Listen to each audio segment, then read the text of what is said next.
আসসালামু আলাইকুম। আজ মাত্র দুটো উপকরণে জলপাইয়ের বেস্ট একটি রেসিপি আপনাদের সাথে শেয়ার করব। আশা করি আপনাদের অনেক ভালো লাগবে। এই রেসিপি ছোট বড় সবার কাছে ভীষণ ভালো লাগবে। তবে এই রেসিপির নামটা আসলে কি দিব আমার জানা নেই। আমি রেকর্ড করছি, আপলোড করব পরে। ক্যাপশন কি দিব তাও জানা নেই। ক্যাপশন যদি উল্টাপাল্টা হয়ে যায় আপনারা ক্ষমা সুন্দর দৃষ্টিতে দেখবেন। আর এই রেসিপির নামটা আসলে কি দিতে পারেন আপনাদের যদি ভালো লাগে কমেন্টস করে জানাতে পারেন। তো আমি প্রথমেই জলপাইগুলোকে এরকম কেটে নিচ্ছি। খুব ভালো করে দাগ কেটে নিতে হবে, একদম যেন বীজের সাথে একদম লেগে যায়। সবগুলোকে ঠিক এইরকম ওয়েতে আমি দাগ কেটে নিয়েছি। আর নিয়ে নিচ্ছি পানিযুক্ত একটি বউলে। এই রেসিপিটি করে নিচ্ছি আমি হাফ কেজি জলপাইয়ের সাহায্যে। আপনারা চাইলে কিন্তু আরও বাড়িয়ে করে নিতে পারেন। তবে হাফ কেজি দিয়ে করে নেওয়ার পরে আমি সত্যিই আফসোস করেছিলাম যে কেন আমি 2 কেজি অথবা 3 কেজি দিয়ে করলাম না। এরকম একটা অবস্থা আর কি, এতটা সুস্বাদু ছিল। তো আমি আরেকটি পানিযুক্ত প্যান নিয়ে নিলাম আর দিয়ে দিলাম স্বাদ মতো লবণ আর দিয়ে দিচ্ছি জলপাইগুলা। এখানে আমি মেইন দুটো ইনগ্রিডিয়েন্টস ইউজ করছি। প্রথম ইনগ্রিডিয়েন্টস হচ্ছে গিয়ে জলপাই, পরের ইনগ্রিডিয়েন্টসটা ইনশাল্লাহ সামনে দেখতে পারবেন। তো লবণ তো আমরা সব কিছুর সাথে ইউজ করি, লবণ আমি এখানে ইনগ্রিডিয়েন্টস হিসেবে বাদই দিলাম। কারণ লবণ ছাড়া আসলে আমরা বলে থাকি না যে ঘি ও মাটি, লবণ সব কিছুতে ইউজ করতে হয় কিছু না কিছু। তো জলপাইগুলোকে আমি ঠিক 15 মিনিটের মতো সেদ্ধ করে নিয়েছি। একদম ঘড়ি ধরে 15 মিনিট সেদ্ধ করে নিতে হবে। যখন কালার চেঞ্জ হয়ে আসবে তখন আমরা বুঝবো 60%-এর মতো সেদ্ধ হয়ে গেছে। আর কালারটা মোটামুটি 5 মিনিটের মধ্যেই চেঞ্জ হয়ে যায়, অথবা 2 থেকে 3 মিনিটের মধ্যেও মাঝে মধ্যে চেঞ্জ হয়ে যায়। তবে ঘড়ি ধরে একদমই টানা 15 মিনিটের মতো সেদ্ধ করে নিতে হবে। কারণ আমার এই সুস্বাদু রেসিপিতে আমি জলপাইগুলোকে ঠিক 15 মিনিট ধরে সেদ্ধ করে নিয়েছিলাম। তো 15 মিনিট পরেই দেখতে পারবেন যে পারফেক্টলি সেদ্ধ হয়ে গেছে। আর ঠিক তখনই আমরা তুলে নিচ্ছি।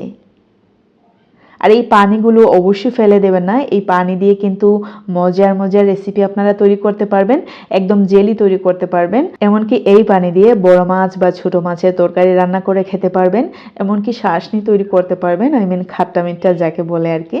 তো অনেক কিছুই করতে পারবেন। এই পানিগুলো ফেলে দেবেন না, নর্মাল ফ্রিজে স্টোর করে রাখতে পারবেন। তো আমি আরেকটি প্যানে নিয়ে নিলাম জলপাইগুলো আর দিয়ে দিলাম 1 কাপ পরিমাণে চিনি। আর ওই পানি থেকে হাফ কাপ পরিমাণে পানি দিয়ে দিচ্ছি, জলপাইয়ের পানি। চেষ্টা করবেন এইখানে জলপাইয়ের পানিটা ইউজ করতে, তাহলে কিন্তু ভালো হবে। এক্সট্রা পানি ইউজ করলে টকটা কম হবে। অলরেডি কিন্তু পানিতে টক চলে গেছে, যেহেতু আমরা খুব ভালো করে কেটে নিয়েছি।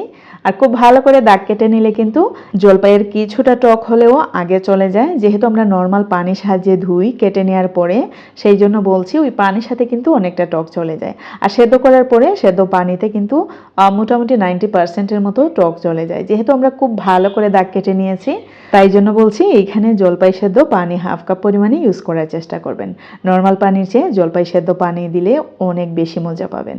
তো এই পর্যায়ে দিয়ে দিলাম 2 থেকে 3 টেবিল চামচ পরিমাণে সিরকা। এই হাফ কেজি জলপাইয়ের সিরকা না দিলেও হবে। আমি জানি যে সবাই সাথে সাথে খেয়ে ফেলবে। যদি বেশি পরিমাণে ইউজ করেন অবশ্যই সিরকা দেওয়ার চেষ্টা করবেন। আর আমি সিরকাটা ইউজ করেছি যদি ইনকেস রেখে দেই, তাই জন্য। যদি স্টোর করে রাখতে চান অবশ্যই সিরকাটা ইউজ করা খুবই জরুরি।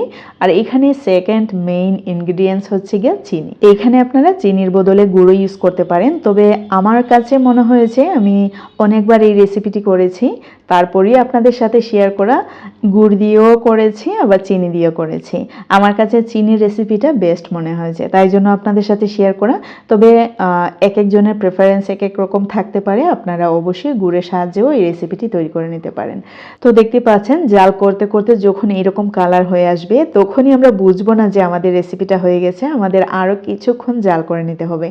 আর এই পর্যায়ে আমি জাল করে নিয়েছিলাম প্রায় 20 থেকে 22 মিনিটের মতো। এরকম 20 মিনিট তো মাস্ট। তখন আগে জলপাইগুলোকে সেদ্ধ করে নিয়েছিলাম 15 মিনিটের মতো, আর এইখানে প্রায় 20 থেকে 25 মিনিটের মতো। মোট আমার গিয়েছে প্রায় 35 থেকে 40 মিনিটের মতো এই রেসিপিটা করে নিতে। তো এই পর্যায়ে কিন্তু আমি চুলার আগুনটা অফ করে দিয়েছি। অনেকটাই কিন্তু পানি শুকিয়ে গেছে। আমরা যে হাফ কাপ পরিমাণে পানি ইউজ করেছিলাম ওই পানিটা যেন একেবারেই শুকিয়ে যায়। আর যখন একদম ড্রাই হয়ে আসবে, একদম ক্যারামেলের মতো হয়ে আসবে, তখনই আমরা নামিয়ে নিচ্ছি। আর ওই যে ক্যারামেলের মতো দেখতে পাচ্ছেন, ওইগুলো কিন্তু একদম জেলির মতো হয়ে যায়, একদম জলপাইগুলো কাভার হয়ে যায় জেলির মতো করে। আপনারা অবশ্যই দেখেছেন এই রেসিপিতে আমি আর এক্সট্রা কিছু ইউজ করিনি, আপনারা সেম ওয়েতে তৈরি করলেই বুঝতে পারবেন। তবে এই একটি রেসিপিতে আপনারা অনেক স্বাদ পাবেন, একদম ম্যাঙ্গো বারের মতো একটা ফ্লেভার পাবেন, ম্যাঙ্গো বারের যে টেস্ট ওই টেস্টটা পাবেন, ফিল করতে পারবেন। এমনকি যে জলপাইয়ের যে মেইন আচার, এই আচারের টেস্টটাও পাবেন। এতটা সুস্বাদু হয়, আসলে মুখ দিয়ে বলে বোঝানোর মতো না। যদি সেই ময়তে তৈরি করে খান তাহলেই বুঝতে পারবেন। আমি আপনাদেরকে একটি ভেঙে দেখাচ্ছি। ওইটা একদমই খুব সহজে আসতে চাচ্ছে না, কারণ হচ্ছে একদম ম্যাঙ্গোবার, যে ম্যাঙ্গোবারের মতো হয়ে গেছে, একটু শক্ত শক্ত, আর প্রতিটা পোর্শনে পোর্শনে চিনির রসটা পৌঁছে গেছে।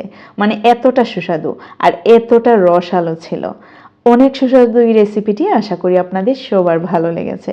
যদি ভালো লাগে অবশ্যই একটি লাইক দিতে ভুলবেন না, আর বেশি ভালো লাগলে সাবস্ক্রাইব, যারা ফেসবুকে দেখছেন আমার ফেসবুক পেজটিও ফলো করতে ভুলবেন না। আর যদি বেশি ভালো লাগে ফ্রেন্ডস, ফ্যামিলি, এমনকি নতুনদের সাথে শেয়ার করতে ভুলবেন না। এই রেসিপি এতটা সুস্বাদু যে আসলে মুখ দিয়ে বললে কম হবে। আর কত নিজের রেসিপির নিজে কত প্রশংসা করব। এই রেসিপি সত্যি অনেক সুস্বাদু, আপনারা ট্রাই করলেই বুঝতে পারবেন। তো আমার বাচ্চারা স্কুল থেকে এসে ওরা কিন্তু একদম মানে একসাথে সবগুলা শেষ। আমি অযথাই সিরকাটা ইউজ করেছিলাম। আপনারা যদি 1 কেজি পরিমাণেও করেন সিরকাটা ইউজ করবেন না। আজকে এ পর্যন্তই, আল্লাহ হাফেজ।